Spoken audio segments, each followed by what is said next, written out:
All right, Bill, hello. Oliver, good morning. How are you doing? Good, good. Hey, everyone. Thanks for joining. I appreciate everyone taking the time to dial into this webcast, Level Up to the C-Suite. We got some real good stuff here from you from the trenches.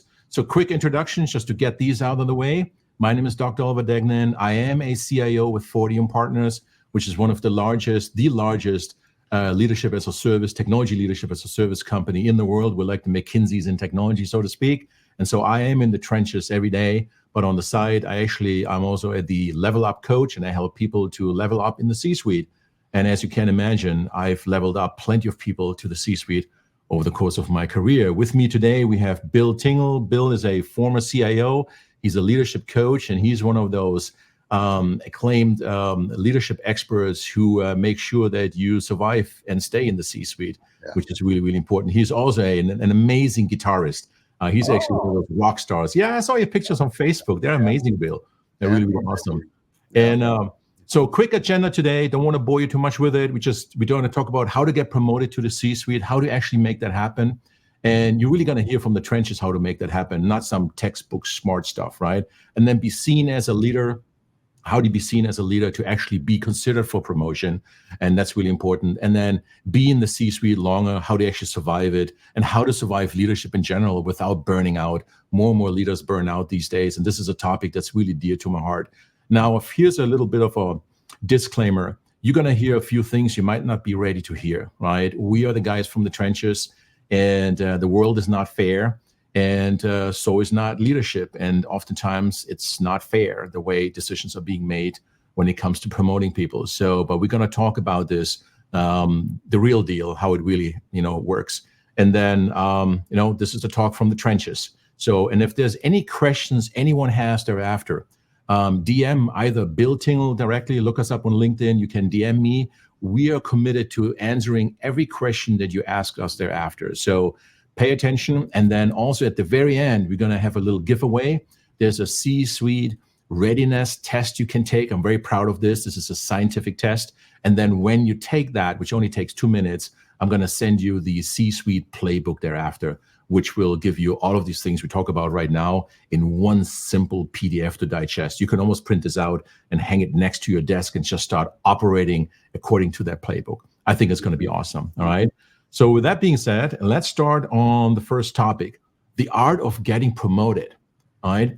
And if you think that you're going to get promoted because you're working your butt off every day and you're so deep embedded in operations and you never stick your head out, so to speak, and that's not how it's going to work. Or you spend 10 years, working somewhere in operations, and then you hope, well, now it's my time. I should get promoted in leadership. It doesn't work that way anymore.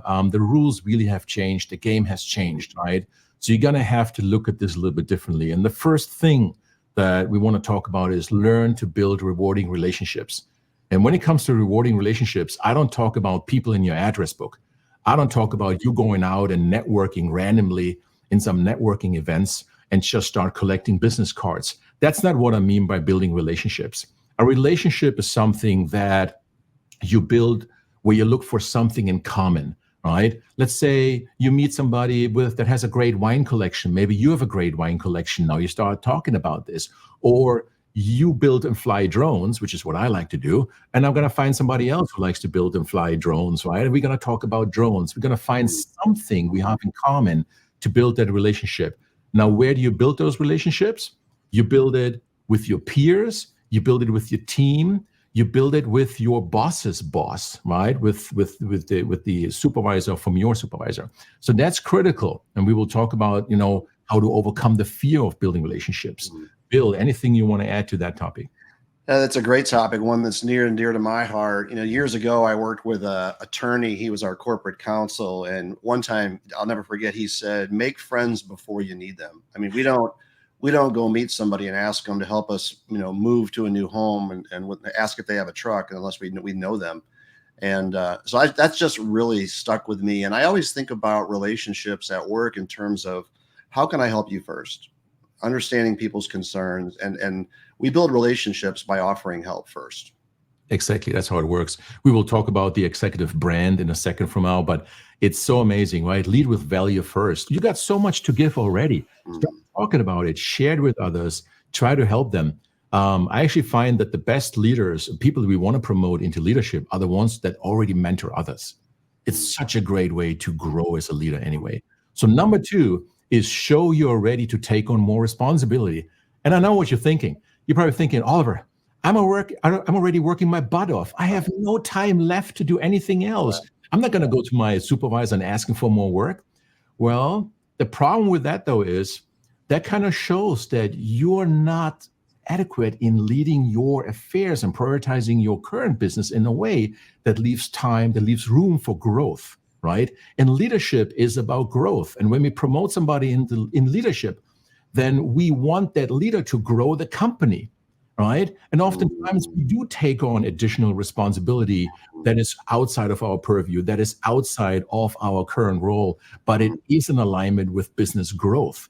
And this is really critical. So look for those opportunities where you can shine and just, participate or even take the lead on an initiative, right, Bill? Yeah, you're going to be talking a little bit about managing time ruthlessly and delegation. And those tie back to this. So when we get there, we can think about this as well. But the thing that I always focused on is when I was not a CIO yet, is I observed my CIO. Like, what are they doing? What are their obligations? And I would be in conversations and looking for opportunities to take on work that they were doing. So by the time I applied for my first CIO role, I had already done almost everything a CIO had done. So I could craft a narrative to make an offer, and I got my first CIO job that way. I love it. Yeah, emulate others. You can learn so much just observing and asking questions and building those relationships. That's fantastic. Yeah, one quick thing, Oliver, I wanted to throw out is, and I had put a post out on this once and got a lot of controversial conversation around it. But one of the things I always think to myself is I try to avoid asking my manager, let me know how I can help you. And there's nothing wrong with that necessarily. Is like, hey, let me know how I can help you. But I was always looking for ways of making an offer to say, hey, I noticed you're doing this report for the board. I would like to make an offer to help you with that. Would you mind if I take that on? And by being proactive like that, you're giving your manager capacity, and capacity is a gift. Nice. I love it. And then learn to speak the language of business. When I say language of business, I don't necessarily mean you have to go out and get yourself an MBA, but you definitely want to learn how the business is making money and how dollars are being produced and how value is being produced. And you want to start speaking that language. I see this in technology a lot. You get really smart and gifted engineers, technology engineers and architects, and they want to make it to become a chief architect or CTO or CIO one day, right? But they're too technical. They solve the problems on a technical level versus solving the problem on a business level. And so try to listen closely, as Bill just said. Listen to the language that the CIO uses. Listen to the language that's being used when the CEO is talking or any communication comes out publicly. What's the language? And try to translate that to the work that you are doing. But learn to speak that language of your business. That's really, really important, right?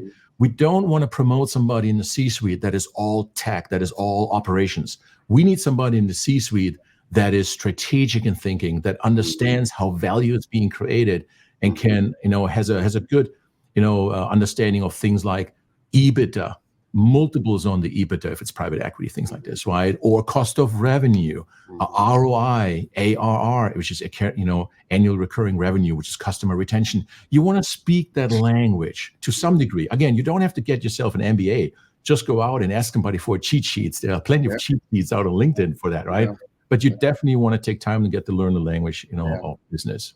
Yeah, one thing I used to do is one of my colleagues taught me this is I would invite executives to lunch, and I'd offer to buy them lunch, and that was my tuition for my degree in the business that I was working with. So if it was $50 for lunch, they probably didn't need me to buy their lunch, but it was an offer to buy lunch, and I would just try to get as much out of their brain as I could to learn the business. Yeah, I love it. Thank you. Focus on quality over quantity. A lot of people get this wrong. I coach so many people that get this wrong, and the burnout too. They think by getting a lot of stuff done and getting it done fast, because the demand is so high, right? Your supervisor tells you faster, faster, faster, do more and more and more, right? And then you kind of don't feel like you have the ability to say no and set your boundaries and things like this. And so what happens then, you're going to start taking shortcuts. The teams will take shortcuts. They start, like in technology, we call it hard coding things or cherry rigging it or taking shortcuts and things like this. Or instead of developing all features, just develop 3 features out of the 10 right now because we just took on too much, right? The thing about even job security in quotation is quality. Nobody wants to fire anyone who produces high quality all the time. And we are really looking for the ones who produce quality consistently that we can promote to leadership.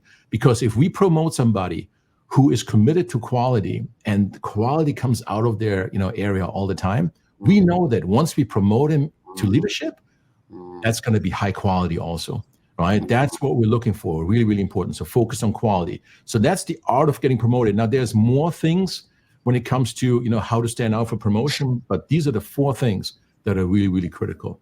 So the next topic we're going to be talking about is how to be seen as a leader. This is really hard, by the way. It sounds easy, but it's hard. Imagine you're working for a company with 1,000 employees or just 100 employees. How do you stand out? How do you be seen by leadership as a leader and be seen by your peers as the leader, which is also really important, right? And one of the things you can do is demonstrate strategic envisioning. Like you are the vision person.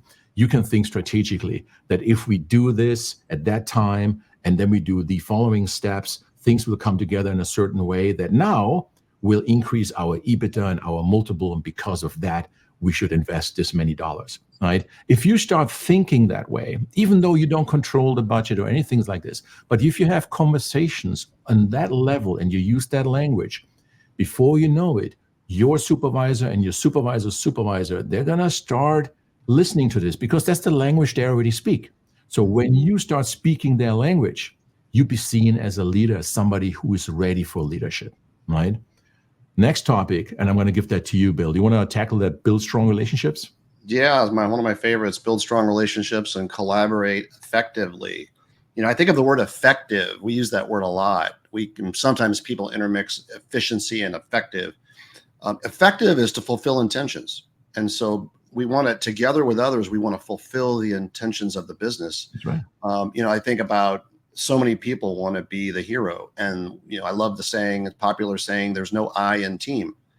And so working with other people, collaborating with the business. I remember in one of my roles, I collaborated with a couple of other business leaders, and we came up with an invention that was highly competitive, generated extremely large volumes of revenue, and we got a patent, and we did it together. And so through relationships and collaboration, we had fun. We had and just created a really competitive offering.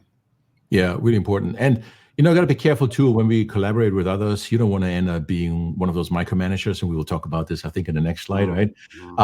Really, really important. But yeah, collaborative. Just collaborate with people and feel people good about collaborating with you too, right? Which is very important, right?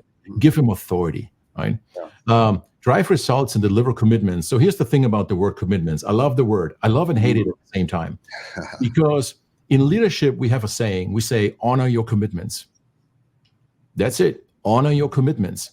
And we got to be able to count on you. And if you are known to take on too much and not following through, not being able to deliver on your commitments, why the heck would I promote you? Why would I take you into something and give you more stuff to do, more responsibility?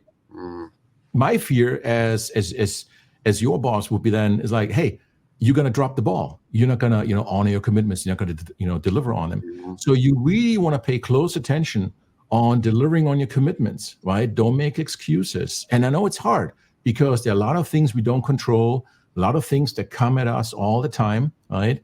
And, people quit their jobs, budget gets cut, all sorts of things, but you always want to find a way to deliver on your commitments. And this is the strategic thinking.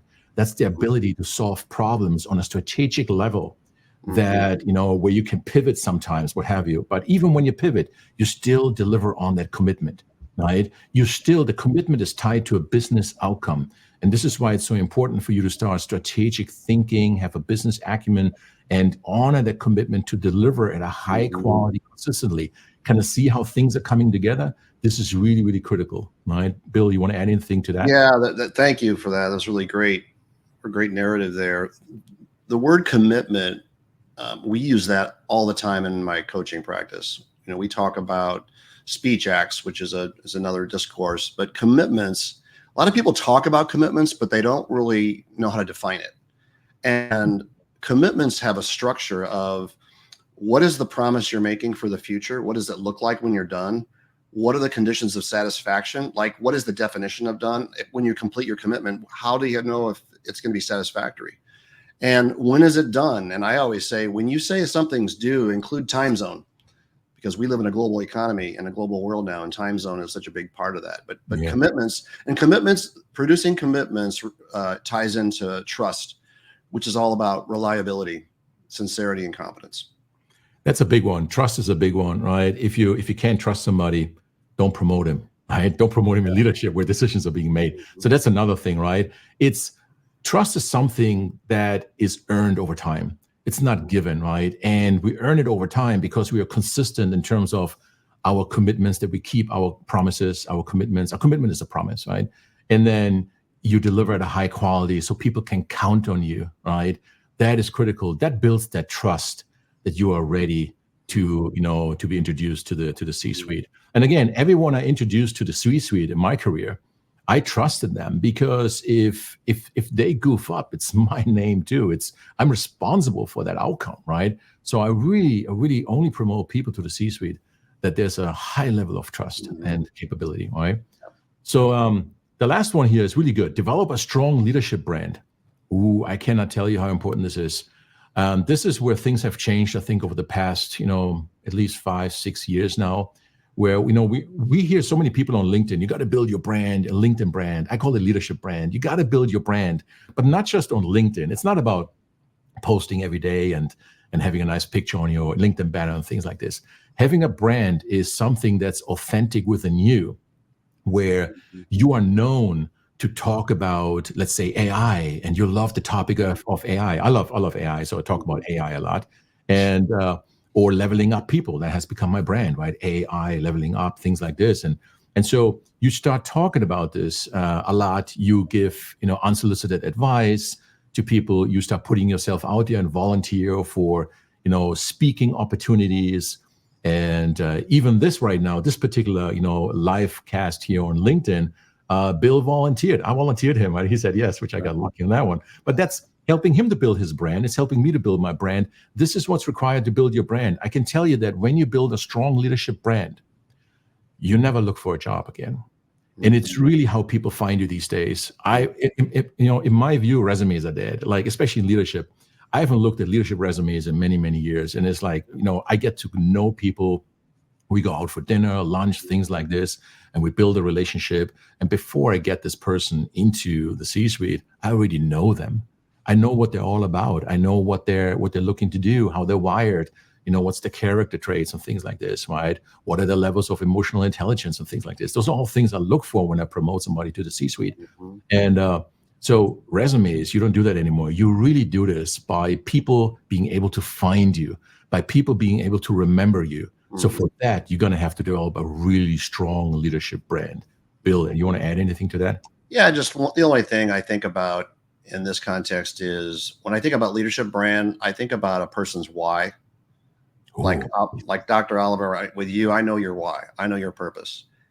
Sort of like when Simon Sinek says, it's start with why. And, I keep a Post-it on my monitor. What's my purpose? Why am I doing what I'm doing? I left my CIO role to coach people, to help them. And my purpose is very clear. I want people to be better situated than after we worked together than before they knew me, and help them, just like you, help them in their career, help them with their life, help them achieve their objectives. Yeah, I love that. I think it's the why is really it. Figure out your why. I'm going to be honest with you, to figure out my why, it took me probably longer than a year. I had different whys, and then I realized the whys are actually not whys. They were mostly hows. and how to do some whatever and what I wanted to do. And it really wasn't quite the why, right? And but it's critical, and to really define what are you in for, right? What are you all about? And like, what's your mission in life? Like for me, I want to reach 100 million. I want to get 100 million people out of burnout in leadership, right? I want to do that before the day I die. And that's a very powerful why, but it took me some time to really simplify it this way. And the other thing with, with the why, and I don't want to beat this topic to death, but you can look at others, what their whys are, but at the end of the day, go through your own process, really go back to your childhood and what made you tick back then. What did your parents tell you, what you're good at, what you're meant to do, and things like this. Talk to your friends that know you best and really try to figure out what your why is. Because once you have your why, it's going to be really hard for you to make wrong decisions that work against that why, especially when it comes to, finding a job that doesn't align with your why, or being in an environment or work for a supervisor that doesn't align with your why. Get the hell out of there, run, right? So to say. And so, be in alignment with your why and foster your brand. All right.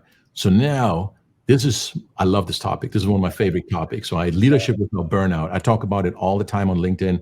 It's so critical because I know, and I burned out too. I burned out so much that I ended up in the hospital for 2 days, right? I had a great job, and then I quit my job. It was a $730,000 annual job with a healthy bonus too, and I quit that job, right? Because I was burned out, and burnout is really giving up. You're kind of done, right? And a lot of people confuse burnout with being exhausted. Right? Burnout is not being exhausted. You can work on something really hard and it's stressful for a couple of weeks and what have you, and then you kind of, exhausted, right? Mentally exhausted, physically exhausted. But burnout means you've given up. It's like, I'm done here. I'm done. There's nothing else I can do, right? And it's a really, really bad place to be. I can tell you from my own experience. So I went on a mission during my doctoral studies that I really, dove into the, research, the literature for burnout and everything like that. And I just really wanted to know and everything about it to get myself out of burnout. It started getting myself out of burnout first, and then I helped others to get out of burnout. So the first thing you got to do is prioritize and delegate effectively. Now, delegating, but that doesn't mean assigning tasks. Delegating means that you delegate all the things that somebody else can do, and you keep to yourself what only you can do. Let me give you an example. So let's say you are an executive and you work on the board presentation. You do that board presentation yourself, right? Really, really important. You're not going to outsource that and delegate that. But trusting your team and enabling your team to take on an entire part of a product, of a marketing campaign, of a sales campaign, of an engineering type of effort, whatever it is, and you delegate it to a person, right? That is a fantastic playground for that person to rise up as a new leader, to shine and really look at you as the platform for success. So delegating something is not about you being the Uber project manager and just handing out tasks, right? For you, delegating is about strategically saying that here are the areas that I'm responsible for in my organization or for this projects and things like this. And I'm going to give full responsibility to specific people. When you start doing that, your team is going to really look at you as the platform for success. But be careful that you prioritize how you delegate effectively. Make sure you manage your priorities in terms of, business outcome, right? And this is also different than managing a backlog for a project where you say everything needs to be done here, just start on top and work yourself downwards. That's not really prioritization. Prioritization is on business outcome and what have you, right? Now, in order for that to happen, you need to have the right conversations at the right level, right? No matter where you are, you need to start having conversations that use the language of business, where you start talking about business outcome and help your boss, your supervisor, and other supervisors, help them to prioritize properly, right? Get involved on that level, right? Bill, you want to add something to that? Yeah, one of the things that I found it's helpful is to talk to your team about, we talk about commitments, and before you even give people areas to work on, ask for them to commit to their commitments. So ask for them, okay, you're going to get all of this. So I'm asking you to be committed, to own this, to be accountable. Yeah. You talk about prioritization. One time, my boss, I was walking along with my boss, and we were talking about just so much to do and so many priorities and a lot on my plate. And I said, how do you know at times what to do and what not to do? And he just looked at me and smiled and said, know what will get you killed. And that stood out to me. It was like, yeah, not all priorities are the same. Yes, that's a good one. The other one is cultivate a healthy life-work balance. See what I did there? If you look very closely, I didn't call it work-life balance. I'm calling it life-work balance. I like the idea of putting life in the center. Start with life and then balance everything else with it, around it, right? Really important.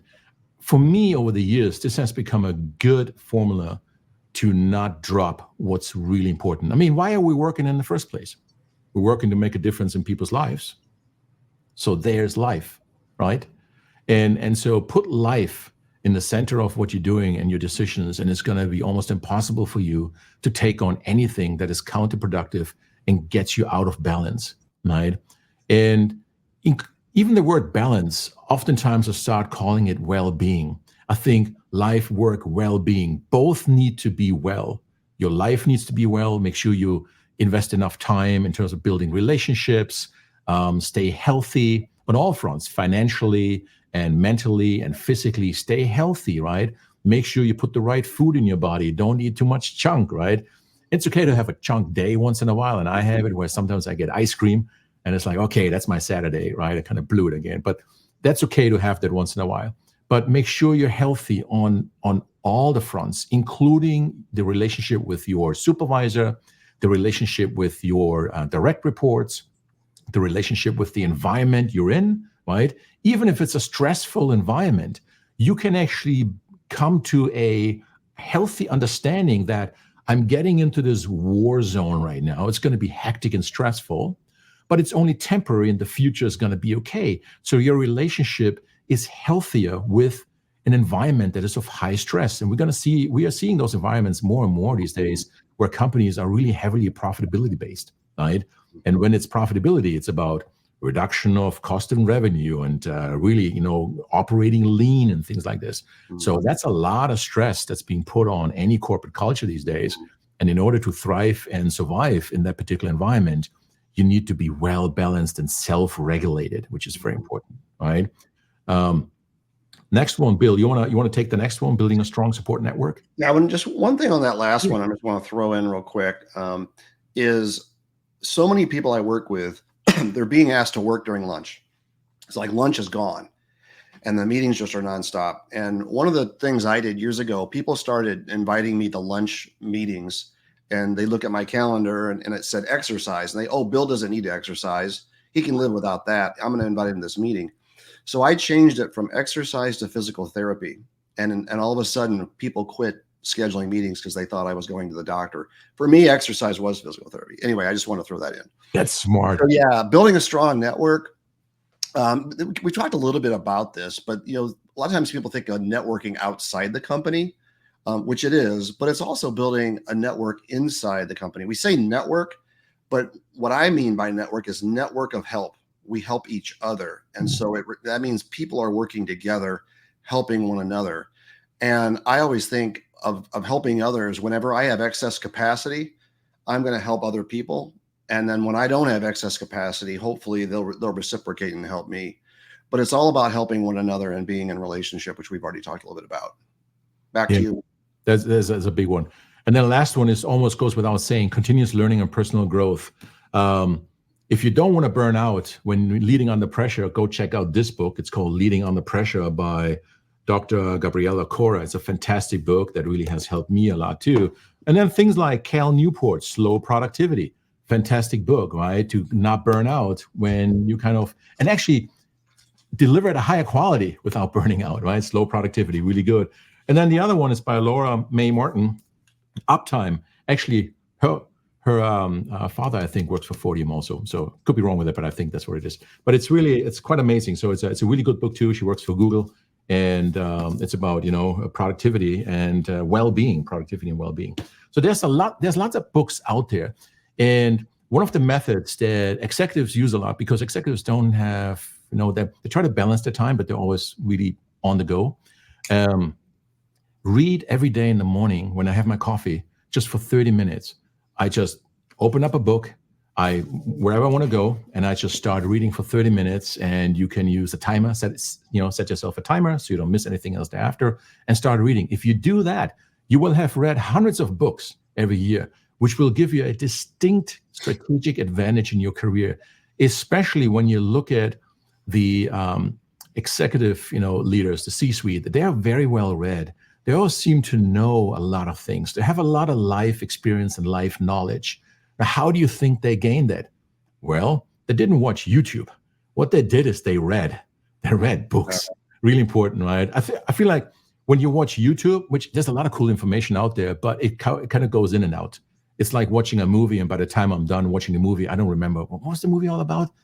What happened? You kind of get entertained, and I think being entertained with knowledge is different than actually studying and consuming knowledge. So I like the idea of getting my hands physically on a book, reading that book, and putting notes on the inside covers of the book, right? And so I remember, and it kind of sticks. Really, really important. So make sure you do that. It's one of those leadership traits that people that are well spoken about all sorts of topics and can switch quickly between topics. It's a well-rounded leadership, right? And that's really critical also for building relationships, right? How do you find something in common? Well, you have to have a lot of things that you could potentially have in common with people. So go read, right? And train yourself. Yeah, something I do, Oliver, is I'm all for that. I got lots of books. I will often either like read a book summary like on Blinkist, or pick your book summary app, or I will watch a summary YouTube video of the book, get the framework and the distinctions and the gist of it. And then it's like, okay, I'm going to go deeper in that book. So I'll buy the book and then I'll go deeper in it. But I personally like the summary, starting with it, because it gives me a sense, because there's so many books out there. Once you're committed to 250 pages, you're in, right? Yeah, actually, I like what you just said. Kind of looking at these online summaries as like a way to choose books, right? To quickly, whatever sparks your interest, and then you get the book and you actually read it. Wonderful. By the way, when it comes to books, just a little side conversation here. When it comes to productivity, buy one book, study it, implement whatever they tell you will improve your performance and productivity, collect some data, and then go with it. Don't buy every book that you hear about it online and try to implement them all at once. It's not going to work, right? You're going to be lost. It's like, oh my God, nothing works. I tried everything. Yeah. Try one thing, make it work, and then decide whether that's something you want to live with long-term or not. Make some adjustments or try something different. But I found this to be the best way when it comes to productivity and leadership. Yeah, I know I had gone too far when I bought a book and I went to put it on the bookshelf, and I'd already had it on my shelf. That happened to me with Cal Newport. And then I actually gave it to my son. I said, "Hey, Simon, I got a great book for you. Here, I bought it just for you. You really need to read this. He's in college right now." But actually, it was a mistake. I ordered it twice. It was so good. I had to order it twice. Yeah. Okay.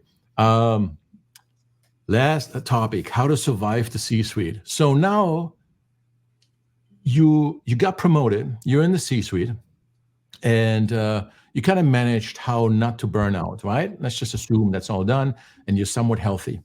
How do you survive it politically? How do you survive the C-suite in a way that employees don't run you under the bus in an employee engagement survey or something like that, right? How do you actually be seen as somebody who is stable, self-regulated, who is well-read, who speaks the language of business, somebody you can count on, somebody who honors his or her commitments, somebody who doesn't lose a shit, so to speak, right? And how do you do that? And there are 5 things that stand out. So the first one is master strategic thinking and strategic or executive execution.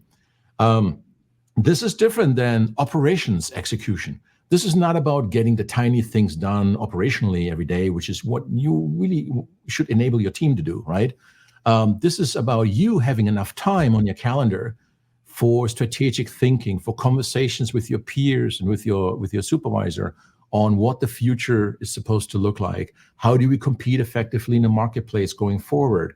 How do we do that? What technologies can we use? Can AI help us? In which areas could AI help us to, artificial intelligence help us to, reduce the cost of revenue and things like this? Strategic thinking. and then get into execution also, right? And execution doesn't mean you tell people what to do. Execution means that you craft with different department leaders and what have you, and even your customers, a roadmap of in which order certain initiatives need to unfold in order to have a sustainable, certain anticipated business outcome, right? Lots of big words here, but in a nutshell, it means be strategic about it, right? And take the time to think about your plan and strategy. I think a lot of leaders, especially the new ones that are new in leadership, especially in the C-suite, they get really bogged down by the day-to-day operations, and they don't have any time on the calendar anymore because they're in back-to-back meetings to just basically drive everyone crazy, being in every meeting that they possibly can from an operations point of view. And that's wrong. You actually want to have time where you're not in those meetings. You're not in back-to-back meetings. You have time to think strategically, have conversations on a strategy level. And because of that, you're enabling the organization to execute strategically. Right? Bill, you want to add something to that? I just think the technology executive role, whether it be CISO, CTO, CIO, the bar gets raised every day because more and more technology, technology used to be just to run the operation, to do accounting and manufacturing processes. And now it's way out front, right? It's way out front with customers, with stakeholders, employees.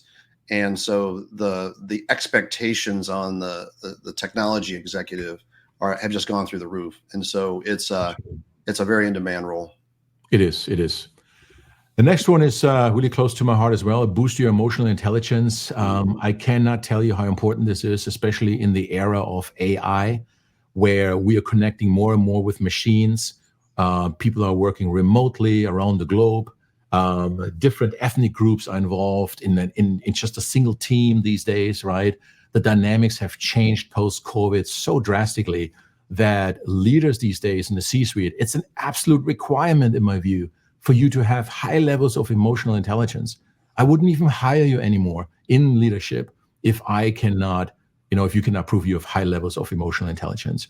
And that means that you are self-regulated, that you acknowledge the emotions in the room, so to speak, but you're not as empathetic where you feel everybody's pain. You're more on the compassionate side, right? And you try to really just acknowledge what is going on, because people, especially when they're remote, it's so easy to forget the emotions at play here, how decisions are being made and what have you, right? And they're all remote and we just see them on a tiny screen and we think everything is going to be fine and what have you, and just tell them what to do and they're going to do it. That type of execution no longer works. You really want to make sure that, first of all, you don't lose your shit, that you're self-regulated, that you don't blow up at people, that you are fair with people, that you actually inquire about their well-being. And you should really ask them, how things are going, things like this, right? Or give positive reinforcement, good feedback and things like that, right? Bringing groups together, different teams together at the right time, right? Be the facilitator there, but have strong levels of emotional intelligence. Really, really, really important. So, so one of the roles of a leader, a C-suite executive, is to set the emotions, set the mood in the organization.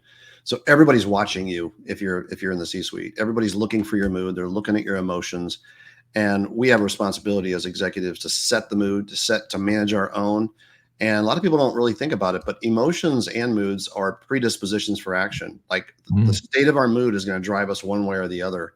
So it's so important to manage emotions and moods, like what you said, Oliver. Yeah. And also know your triggers, right? I have a fantastic coach. Her name is Jane Hadley. You should look her up too. She's my coach. So that's the coach of the coach, right? So to speak.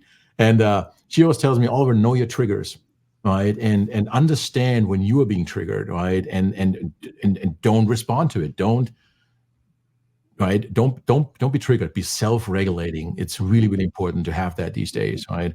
Especially with all the pressures that are on right now. It's really tough to be in the C-suite these days, and but you can survive it, right? The other one is optimize your time ruthlessly. I put that word in there because it so adequately describes of the attitude you want to have when it comes to protecting your time. You can't fabricate more time. You can only lose it. By the time you wake up in the morning, you already start losing time, right? And all you can do is making sure that you spend your time wisely and strategically so you can execute strategically, right? One of the techniques that I coach is the calendar overlay. So this is where you build your perfect calendar the way you ideally want to have it, including no back-to-back meetings, right? So you don't get meeting fatigue, enough time for thinking, a margin for any unforeseen meetings that might come in, and some other things. And you create a second calendar in Outlook or Gmail, whatever you use, and you overlay that with the actual calendar. And then over some time, you negotiate your actual schedule to get closer to the overlay schedule, right? And it takes some time for you to do that. But once you're there, now you're more strategic with your time and what you're doing, right? And then obviously use techniques like, time boxing, Pomodoro, and Eat the Frog, and Eisenhower metrics. There are different techniques you can use, and you can find all that information online, obviously. But pick one. I like the time boxing technique. That's really important. But first, I start by optimizing my time architecture. What's the design of my week? I design every week, and that's really critical. So optimize it. And then, as you said, don't let anyone book over your lunch. Your lunch is critical, especially if you don't want to burn out, right? You got to take your lunch. Plus, your company pays you for lunch too. And same with anything in the evening. And then optimize your time for your family, also for your life, right? And you should schedule that time on your calendar also when it's time to spend time with your wife, with your kids, go to work out, walk the dogs. I even schedule walking my dogs twice a day. Schedule that in your calendar. Protect these activities. It's when you optimize your time, when you optimize your life work well-being, that's really how it works. And that's where you need to start in order for you not to burn out, not to be in back-to-back useless meetings and all sorts of things like this. And just when you deliver a high quality output, nobody's going to fire you. So it's going to be safe for you to actually negotiate your schedule that way, right? The other one is trust and create ownership within people. Again, goes back to delegating, right? Trust the people so they can earn the trust, delegate things to them, right? And make sure they honor their commitments and build ownership over certain areas that you have. I see a lot of leaders that start getting in everyone else's business, right? Because they don't trust. They don't feel like they have the right team, or sometimes it's a style issue. Like they, hey, I like the presentation, but I'm going to do it differently. I'm just going to take that from you now. I'm going to correct what you just did, even though it was fine, right? They're going to correct it because it's a matter of style, or they would have chosen slightly different words here and there. That's not giving ownership, right? That is basically just telling somebody what to do, and then you get the product and you correct them, and it doesn't feel really good. Plus, you're going to lose your top people that way. So when it comes to the C-suite, we don't want to lose our top people. So the one that I'm going to promote to the C-suite is the one who knows how not to lose top people, right? And knows how to create ownership and trust. And how can you tell when a team trusts somebody, when a team stands up for you? So if I call out my SVP for engineering, and then his chief architect stands up and says, no, Oliver, actually, this actually worked well and blah, blah, blah, whatever it is, right? Now I know that, there's a trust relationship, there's ownership, this already happened, right? This tells me a lot about that particular leadership style, okay? And then just to kind of close it on the main one is don't effing micromanage. Yes, I said it, right? I didn't say it extra, but I said effing. Don't effing micromanage. Micromanaging can kill culture. It can kill your leadership.